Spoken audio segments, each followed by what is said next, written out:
Hello everyone, I hope आप सभी लोग अच्छे होंगे। कल हमने प्राचीन इतिहास की शुरुआत करी थी और प्राचीन इतिहास की शुरुआत में हमने कल चर्चा करी थी कि हम प्राचीन इतिहास में क्या क्या चीज़ें पढ़ेंगे। उसके साथ ही हमने कुछ चीज़ें और भी पढ़ी थी कि प्राचीन इतिहास में हमें क्या पढ़ना है। जैसे कि प्राचीन इतिहास में हमें मानव सभ्यताओं से या मानव की जो प्रारंभिक अवस्थाएं थे या प्रारंभिक चरण थे उनसे रिलेटेड सभी चीज़ों को क्या करना था, पढ़ना था। उसके बाद हमने कुछ क्या हमें कुछ सोर्सेस के बारे में भी मैंने बताया आपको कि हमें प्राचीन इतिहास के बारे में ज्ञान कहाँ से प्राप्त होता है। तो वहाँ पे हमारे पास दो सोर्सेस थे जिनसे हमें पता चलता है प्राचीन इतिहास का। एक हमारे पास पुरातात्विक स्रोत थे और दूसरे हमारे पास साहित्यिक स्रोत थे, जो मैंने आपको बताया था। जैसे कि मैं स्लाइड में दिखा देता हूँ आपको। ये मैंने आपको बताया था, पुरातात्विक स्रोत थे और साहित्यिक स्रोत थे, जिसमें साहित्यिक स्रोत में दो स्रोत थे, स्वदेशी साहित्य और विदेशी साहित्य। तो इसके बारे में हमने बात कर ली थी। आज जो हम बात करने जा रहे हैं काफी इम्पोर्टेंट है और ये पार्ट 2 है इसका। तो अगर आपने पीछे की वीडियो नहीं देखा है तो आप उसको भी देखें और उसके बाद यहाँ पे आए, ताकि आपको क्या हो जाए, जो आने वाले टॉपिक्स हैं वो क्लियर हो जाए। आज हम जो मानव सभ्यता की जो शुरुआत थी या मानव सभ्यता का जो विकास हो रहा था उसके प्रारंभिक चरण, मतलब जैसे पहले हम, जैसे हमें पता है कि हम बंदरों से क्या हुए, विकसित हुए हैं, उसी तरीके से हम उसके विकास के चरण क्या थे, कब हम किस तरीके से विकसित हुए, क्या क्या चरण है। ऐसा तो नहीं है कि हम एक ही बार में पूरी तरीके से विकसित मनुष्य आए होंगे। कुछ उसके विकास के चरण होंगे जिनके बारे में हम आज चर्चा करेंगे। उस चर्चा से पहले हमें एक चीज जान लेनी चाहिए। ये काफी लोगों को इसमें दिक्कत होती है कि हमारे पास दो चीजें हैं, जैसे कि एडी और बीसी। ये जब हम कभी इतिहास में डेट देखते हैं तो हमारे को दो चीजें दिखती हैं। एक एनाडोमनी और एक हमारे को बीसी दिखता है, जिसको बिफोर क्राइस्ट बोलते हैं। ये दोनों है क्या, मैं बता देता हूँ आपको, क्लियर कर देता हूँ। बिफोर क्राइस्ट का मतलब यहाँ पे है कि ईसा मसीह के जन्म से पहले, और एना डोमिनी का मतलब होता है ईसा मसीह के जन्म के बाद। उसके बाद हमारे पास नीचे भी दो चीजें हैं, जैसे बीसीए और सीई। इसका मतलब क्या है, नॉर्मली जो क्रिश्चियन नहीं है उन्होंने क्या करा, इस पे सवाल उठाया कि हम बीसी और एडी का यूज क्यों करें। तो इनके लिए क्या बना दिया गया, कॉमन एरा और बिफोर कॉमन एरा। मतलब वही है, अगर आप देखोगे तो एडी को रिप्लेस कर दिया कॉमन एरा ने और बीसी को रिप्लेस कर दिया before common era. But normally अभी बुक्स वगैरह में भी क्या यूज होता है, बीसी और एडी ही यूज होता है, क्योंकि ये हमारे जबान पे क्या हो चुकी हैं, बैठ चुकी हैं। इस वजह से हमें इसको समझना बहुत जरूरी है। एनाडोमी का मतलब क्या होता है यहाँ पे, अगर सिंपल वे में अगर हम बात करें तो जैसे कि आप ये टाइम स्केल देख रहे हैं, तो यहाँ पे जो पॉजिटिव एक मिडल लाइन होती है जिसको हम जीरो बोलते हैं। जीरो का मतलब यहाँ पे ये होता है कि ईसा मसीह का जन्म जो होगा वो जीरो पे हम एज अ फिक्स कर दे रहे हैं। और इसके बाद जो इधर की लाइन है वो हमारी क्या है, एडी है, मतलब एनोडोमी। मतलब हम इस साइड जो जाएंगे वो पॉजिटिव में जाएंगे और इस साइड जो जाएंगे वो नेगेटिव में जाएंगे। इसका मतलब यहाँ पे क्या है, अगर मान के चलो हम अभी इस समय में हैं, तो अगर इस साइड से आ रहे हैं तो ये नेगेटिव में क्या है, बढ़ता जाएगा। मतलब बिफोर क्राइस्ट जो होगा वो हमारा ये होगा और एनाडोमनी हमारा क्या होगा, ये होगा। अब आई होप आपको समझ आ गया होगा। और जैसे कि यहाँ पे आपको दे रखा है, एनाडोमनी ही कॉमन एरा है, जो मैंने आपको पहले भी बताया। और बिफोर क्राइस्ट का मतलब क्या होता है, बिफोर कॉमन एरा। यहाँ पे आपको अगर कोई दिक्कत है तो आप कमेंट सेक्शन में डाल सकते हो। बट ये हमारे पास एक टाइम स्केल की तरह ही आप समझो कि जो ईसा मसीह का जन्म हम क्या करते हैं, ऐसा इसको मान लेते हैं ये हमारा क्या है, ईसा मसीह का जन्म। और यहाँ से जो डेट है इसको हम एनाडोमिनी बोलते हैं, और ये जो डेट है इसको हम क्या बोलते हैं, बीसी, बिफोर क्राइस्ट बोलते हैं। अब नॉर्मली आप नंबर लाइन में देखते होगे, नंबर लाइन में क्या होता है, जो पॉजिटिव है वो क्या है, पॉजिटिव में बड़ा होता जाएगा। मान के चलो अगर ये 500 है तो 500 क्या है, बड़ा है, और ये 1000 है तो ये 500 से बड़ा है। ठीक है, बट अगर नेगेटिव में वहीं हम जाते हैं तो 1000 से बड़ा क्या होता है, 500। नेगेटिव का 500 बड़ा होता है, नेगेटिव के 1000 से नेगेटिव का 500 क्या होता है, बड़ा होता है। उसी तरीके से यहाँ भी चलता है। बिफोर क्राइस्ट जो आपको 2000 बिफोर क्राइस्ट दिखेगा, उसके बाद क्या होगा, नेगेटिव का 1500 बिफोर क्राइस्ट दिखेगा, उसके बाद क्या दिखेगा, 1000 बिफोर क्राइस्ट। उसी तरीके से अगर हम पॉजिटिव में जाते हैं तो 500 का आपको क्या होगा, पॉजिटिव का दिखेगा, और उसके बाद हमारे पास क्या आएगा, 1000 का आएगा, फिर 2000 का आएगा, और उसके बाद जो अभी हम करंट में है वो 2025 में। ठीक है, आपको आई होप ये क्लियर हो गया होगा। तो एना डोमिनी और बिफोर क्राइस्ट में मैं समझूंगा कि आपको कोई दिक्कत नहीं होगी समझने में, डेट देखने में। ये बहुत इंपॉर्टेंट है, क्योंकि अगर आप डेट समझ नहीं पाओगे तो जो हमारे कंसेप्ट हैं उसको समझने में भी आपको क्या हो सकती है, दिक्कत हो सकती है। तो हम आगे बढ़ते हैं इसी से रिलेटेड, बट अभी हमें ये समझना होगा। इसके बाद हमारे पास जो आता है ये है जियोलॉजिकल टाइम स्केल। ये नॉर्मली हमारे पास ज्योग्राफी का कंसेप्ट है, बट हमें इसके बारे में भी थोड़ी सी जानकारी होनी चाहिए। अगर हम प्राचीन इतिहास के बारे में बात कर रहे हैं या शुरुआती चरण की बात कर रहे हैं मानव इतिहास की, तो हमें पता होना चाहिए कि ये मानव जो है वो किस चरण में आए, मतलब मानव की उत्पत्ति किस चरण में हुई। तो इसके बारे में भी आपको क्या पता होना, इसके बारे में भी आपको जानकारी होनी बहुत आवश्यक है। अब हम बात करते हैं कि ये है क्या।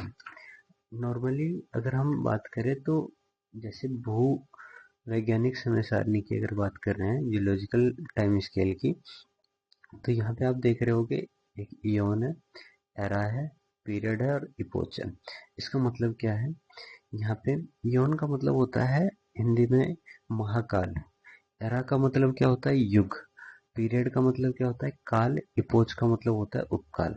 ये आपको क्लियर हो गया होगा। इयोन का मतलब हमारे पास क्या होता है, महाकाल, एरा का मतलब होता है युग, पीरियड का मतलब क्या होता है, काल, और इपोच का मतलब क्या होता है, उपकाल। अब हमारे पास जो है, हमें समझना है कि जो इयोन होता है ये सबसे बड़ा होता है, उसके अंदर एरा आते हैं, युग आते हैं, युग के अंदर हमारे पास काल आता है, और काल के अंदर हमारे पास क्या आता है, उपकाल आता है। ठीक है, हेडियन जो कि 4.5 अरब वर्ष पूर्व की बात है, ये हमारा यौन था। यौन का मतलब महाकाल था। ठीक है, उसके बाद आर्कियन महाकाल आया, फिर प्रोटोजोइक आया। अभी जो महाकाल चल रहा है वो फेनरोजोइक है। तो ये आपको ध्यान में रखना है, फेनरोजोइक अभी का महाकाल है। इस फेनरोजोइक में 3 एरा है, मतलब 3 युग है, जिसको पैलियोजोइक कहते हैं, मेसोजोइक कहते हैं, और सिनोजोइक कहते हैं। ये आपको क्लियर हो गया होगा। मतलब फेनरोजोइक महाकाल में ये 3 हमारे पास क्या है, एरा है, मतलब ये 3 युग हैं, पैलियोजोइक, मेसोजोइक, सीनोजोइक। सीनोजोइक को हमें पढ़ना है क्योंकि इसी में मानव की उत्पत्ति हो रही है, तो इसके बारे में ही हमें क्या करना है, बात करनी है।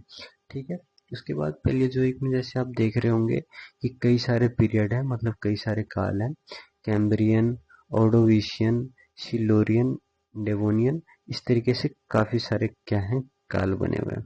उसी तरीके से मेसोजोइक में ट्रासिक, जुरासिक और क्रेटेशियस। तो जुरासिक से आप थोड़ा सा रिलेट कर पा रहे होंगे कि एक मूवी आई थी जुरासिक पार्क।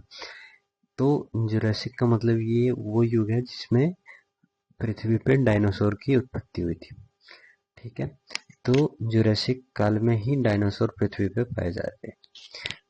उसके बाद हमारे पास क्या है, सिनोजोइक की बात करें तो ये सिनोजोइक में हमारे पास क्या है, पैलियोजिन, न्यूजिन और क्वाटरनरी। क्वाटरनरी हमारे लिए इम्पोर्टेंट है। क्वाटरनरी इसलिए इम्पोर्टेंट है क्योंकि इसी में क्या होगा, मानव की उत्पत्ति होगी। ठीक है, ये आपको क्लियर हो गया होगा। काल के बारे में। काल के बाद हमारे पास क्या आता है, महाकाल।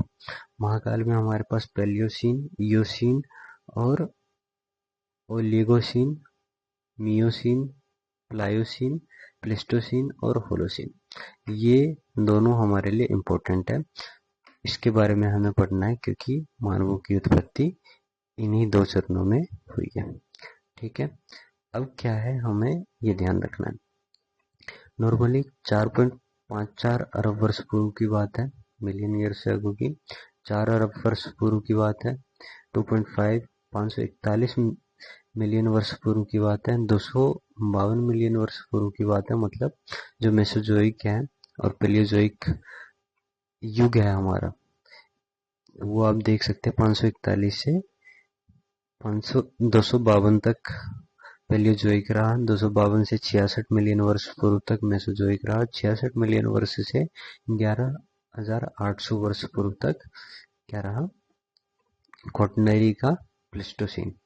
इसमें क्या हुआ था, मानव जो है बंदरों से विकास की तरफ बढ़ा और इसी में क्या हुआ, मानवों का विकास शुरू हुआ। ठीक है, तो ये हमारे लिए 2 इम्पोर्टेंट है। तो आई होप आप सभी को समझ आ गया होगा कि मानवों की उत्पत्ति के शुरुआती चरण कहाँ से शुरू हुआ है। ये हमारे पास युग यौन था, जो महाकल्प जिसको बोला गया। एरा था मतलब युग था, पीरियड मतलब काल था, और इपोच मतलब महाकाल, इपोच मतलब उपकाल था। तो इन सब के बारे में हमें ज्योग्राफी में पढ़ते हैं। जियोलॉजिकल टाइम स्केल जो है हम ज्योग्राफी में पढ़ते हैं, बट हमें क्या है यहाँ देखना जरूरी था, क्योंकि हमें पता नहीं चलता कि मानवों की उत्पत्ति या मानवों की शुरुआती चरण कहाँ से शुरू होता है। ठीक है, तो ये आप आई होप आपको क्लियर हो गया होगा। वैसे मैं इसके लिए एक वीडियो बनाऊंगा जो ज्योग्राफी में होगा, और उसको मैं इस वीडियो से लिंक कर दूंगा, ताकि जिसको इसको पूरे तरीके से समझ रहा हो वो उस वीडियो को देख सकता है। अब जब हमें पता चल गया पैलियोसीन मतलब 11,800 से ऊपर की बात करें, तो अभी तक का 11,800 से अभी तक का जो समय है वो होलोसीन में चल रहा है। ठीक है, तो प्लेस्टोसीन की हम बात करेंगे। प्लेस्टोसीन में कैसे मानव का विकास हुआ और उसके शुरुआती चरण क्या थे। विकास की शुरुआत कैसे हुई, मैं बता दूं आपको। रामापिथकस नाम का एक कपि था, जो कि 2 करोड़ वर्ष पूर्व की बात मैं बता रहा हूँ आपको। रामापिथकस नाम का एक कपि था, कपि मतलब बंदर। ठीक है, इन बंदर के समूह में से कुछ जो बंदर थे या कुछ समूह के कपि थे वो कहाँ चले गए, जंगलों में रहने लग गए, और कुछ जो थे वो कहाँ चले गए, मैदानी क्षेत्रों में रहने लग गए। ठीक है, जो जंगलों में रहने लगते हैं उनका परिवेश जंगलों की तरह ही चेंज होता है, और जो मैदानी क्षेत्रों में रहते हैं उनका परिवेश वहाँ के आधार पे चेंज होता है। तो जो मैदानी क्षेत्र में आने लगे, जो जंगलों में थे वो कभी ही रह गए, जो मैदानी क्षेत्रों में आए यही बाद में जाके क्या बनेंगे, हमारे आधुनिक मानव बनेंगे। वो कैसे बन रहे हैं मैं आपको धीरे धीरे आपको बताता जा रहा हूँ। जो मैदानी क्षेत्र में आए उनको क्या बोला गया, ऑस्ट्रेलोपिथेकस। और ये कब की बात है, 40 लाख से 20 लाख वर्ष पूर्व की बात हम कर रहे हैं। अब इसमें ऑस्ट्रेलोपिथेकस की कुछ विशेषता है, कुछ विशेष बातें हैं जिसके बारे में आपको पता होना चाहिए। जब ये जो रामापिथेकस कभी जब मैदानी क्षेत्रों में आए तो ये ऑस्ट्रेलोपिथेकस बोला गया इनको, और ये क्या हुए, अपने पैरों पे खड़ा होना इन्होंने क्या करा, शुरू करा। ठीक है, मतलब जैसे कि 4 पैर पे मतलब नॉर्मली 2 हाथ और 2 पैर होते हैं, बानरों के भी वैसे ही होते हैं, बट क्या होते हैं, उन्होंने धीरे धीरे क्या करा, शुरू करा कि 2 पैरों पे खड़ा होना उन्होंने क्या करा, शुरू करा। हाथ का सहारा लेना कम करा उन्होंने, और 2 पैरों पे चलना शुरू करा। दूसरी चीज, इस समय में इनका दिमाग काफी छोटा था। दिमाग छोटा होने का अर्थ यहाँ पे ये है कि इनका दिमाग जो है 450 से 600 सीसी नॉर्मली आप बाइक में देखते होंगे, बट दिमाग को जो हम मापते हैं वो क्या होता है, आयतन या भार में मापते हैं या वेट में मापते हैं।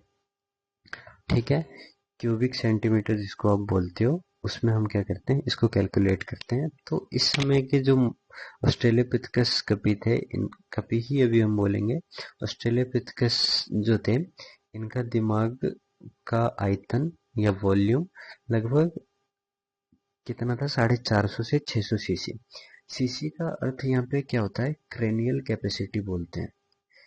ठीक है, क्रेनियल कैपेसिटी बोलते हैं, जो ब्रेन का आयतन बताता है। ठीक है, क्रेनियल कैपेसिटी आपको ध्यान में रखना है। ठीक है, दिमाग छोटा था, मैंने दो विशेषता आपको बताई। पहला कि सीधा खड़ा होना, इन्होंने खड़ा होकर चलना सीखा थोड़ा सा। उसके बाद क्या हुआ, इनका दिमाग छोटा था, कितना था, 450 से 600 सीसी। अभी धीरे धीरे हम बात करेंगे होमोसेपियंस का दिमाग कितना हो जाएगा, 1400। जो अभी आधुनिक जो मानव है उनका दिमाग 1400 है। ठीक है, 1400 सीसी का है। तो ऑस्ट्रेलियापिथेकस के बारे में आपको बताया मैंने, इनका 450 से 600 सीसी का दिमाग था। इस समय में एक और विशेषता थी कि पत्थरों का सीमित उपयोग था, पत्थरों का उतना इस्तेमाल ये करना नहीं जानते थे। यहाँ तक आपको क्लियर हो चुका होगा। उसके बाद हम आगे बढ़ते हैं, तो 20 लाख से 15 लाख वर्ष पूर्व इनको होमो हेबिलस बोला गया। ठीक है, होमो हेबिलस की भी कुछ विशेषताएं थी और ये इनसे काफी ज्यादा विकसित हो गए थे। अब इनमें क्या विकास हुआ था उसके बारे में अगर हम बात करें, तो 600 से 800 तक इनके दिमाग का आयतन बढ़ गया था। मतलब 600 सीसी से 800 सीसी तक इनके दिमाग का आयतन हो गया था, मतलब क्रेनियल कैपेसिटी इनकी हो गई थी। अब इनको क्या बोला जाता था, हैंडीमैन बोला जाता। होमो हेबिलस को हैंडीमैन क्यों बोला जाता था, क्योंकि ये औजारों का उपयोग करना सीख गए थे। ठीक है, ये इनकी खास विशेषता थी कि ये औजारों का उपयोग क्या करते थे, औजारों का उपयोग करना सीख गए थे। और थोड़ा थोड़ा इन्होंने क्या करा था, जो सीधा खड़ा होकर के चलना यहाँ पे सीख रहे थे, और उसमें थोड़ा सा क्या हुआ है, विकास हुआ है, थोड़ा सा अच्छे से चलने लगे थे। उसके बाद हमारा अगला चरण आता है 15 लाख से 2 लाख वर्ष पूर्व, होमो इरेक्टस। ये क्या हो गया था, सीधा खड़ा होकर चलना प्रॉपर सीख गए थे। ठीक है, ये आपको ध्यान में रखना है। होमो इरेक्टस के समय में, जो 15 लाख से 2 लाख वर्ष पूर्व की मैं बता रहा हूँ, ये इस समय में सीधा खड़ा होकर ये कपी मतलब बानर जो थे वो चलना सीख गए थे।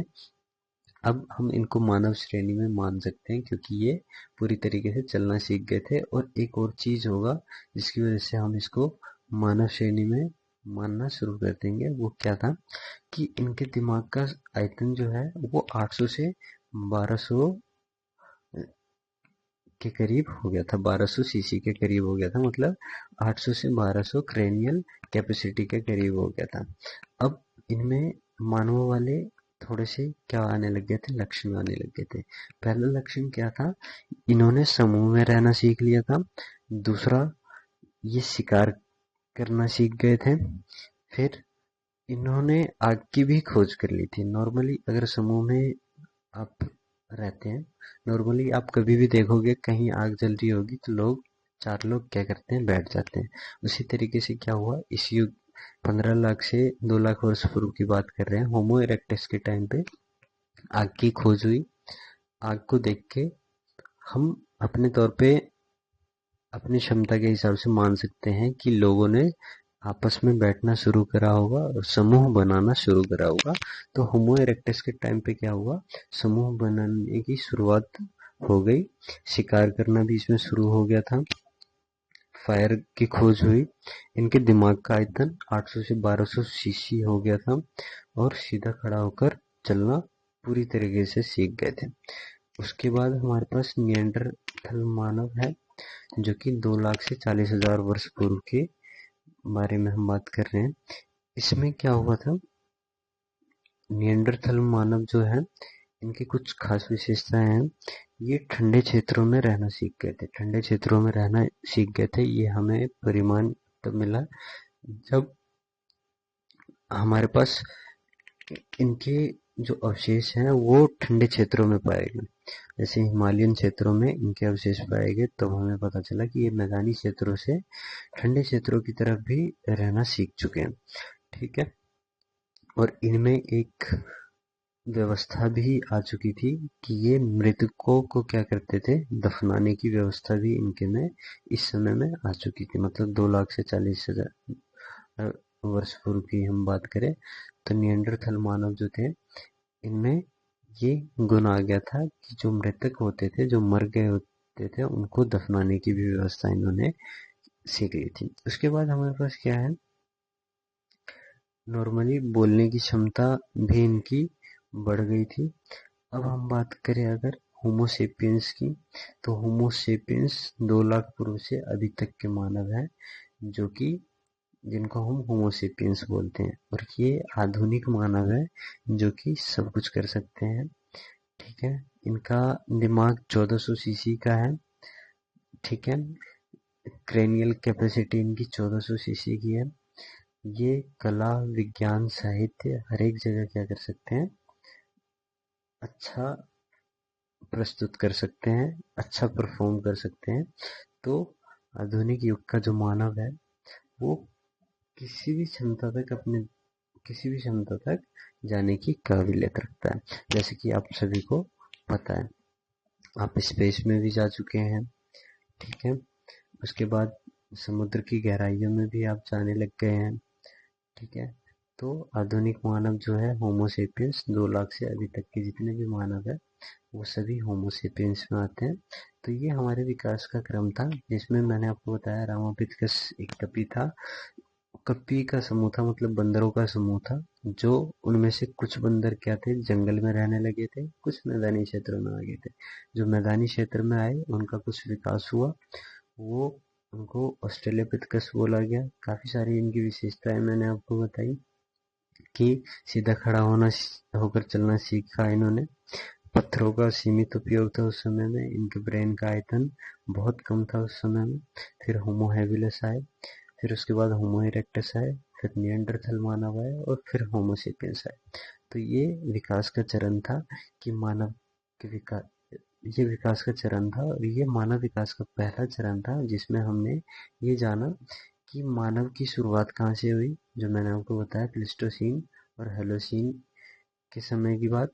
और उसके बाद जो इनके विकास का क्रम क्या था, ये वानरों से जो आधुनिक मानव है उसमें कैसे परिवर्तित हुए, उसके बारे में बात करी। नेक्स्ट क्लास में हम इसके आगे क्या पढ़ेंगे। अब हम इसके बारे अब नॉर्मली हम पूरा पाषाण से शुरू करेंगे, क्योंकि आपको काफी ज्यादा आइडिया हो चुका है कि मानवों का जो प्राथमिक अवस्था थी वो कैसी थी। अब हम पूरा पाषाण काल से शुरू करेंगे, जिससे आपको आगे की चीजें भी क्या होती जाए, धीरे धीरे क्लियर होती जाए। तो धन्यवाद, आज के लिए इतना ही था। आगे के पार्ट में आपको प्राचीन इतिहास के बारे में और भी जानकारी मैं प्रोवाइड करते जाऊंगा। हेलो एवरीवन, आई होप आप सभी लोग अच्छे होंगे। कल हमने प्राचीन इतिहास की शुरुआत करी थी, और प्राचीन इतिहास की शुरुआत में हमने कल चर्चा करी थी कि हम प्राचीन इतिहास में क्या क्या चीजें पढ़ेंगे। उसके साथ ही हमने कुछ चीजें और भी पढ़ी थी कि प्राचीन इतिहास में हमें क्या पढ़ना है। जैसे कि प्राचीन इतिहास में हमें मानव सभ्यताओं से, या मानव की जो प्रारंभिक अवस्था